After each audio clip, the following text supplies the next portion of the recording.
Запален автосервис рано утрово во близина на поранешна стаклара. Изгоре речиси цел плац со околу 20 автомобили, а опожарен е уште еден автоплац.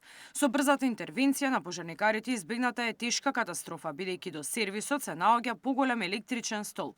Пријавата пристигнала нешто пред 4 часот утринава, а на терен интервенирале 8 противпожарни возила во координација со ДЗС.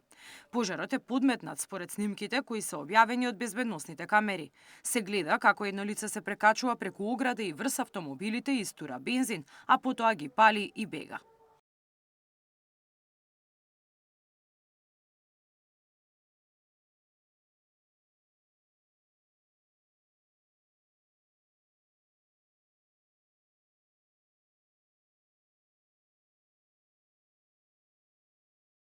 Полицијата веднаш ги евакуирала жителите од населбата Камени кои живеат на само неколку метри до автосервисот. Жителите велат слушнале експлозија, а брзо потоа полицијата им тропнала на врата.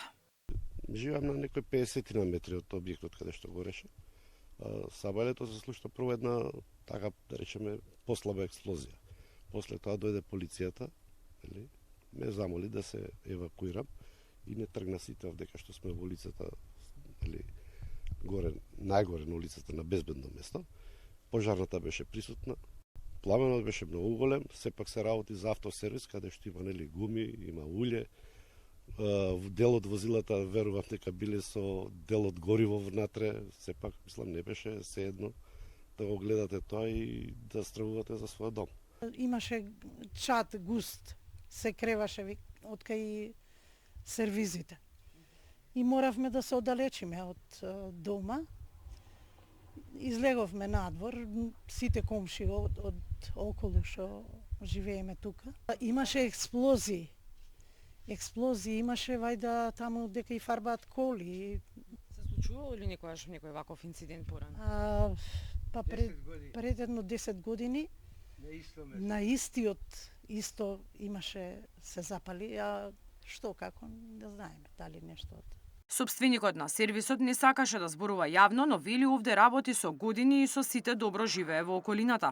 Тој тврди дека досега со никој не бил замерен и не добивал закани. Од полицијата се уште нема детали, но се работи на идентификување на повеќе лица. Од овој сервис до главната улица има уште неколку приватни фирми од чии камери веројатно може да се види каде се упатува лицето кое го подметнува пожарот. Полицијата направила увид, но детали за случајот се уште нема.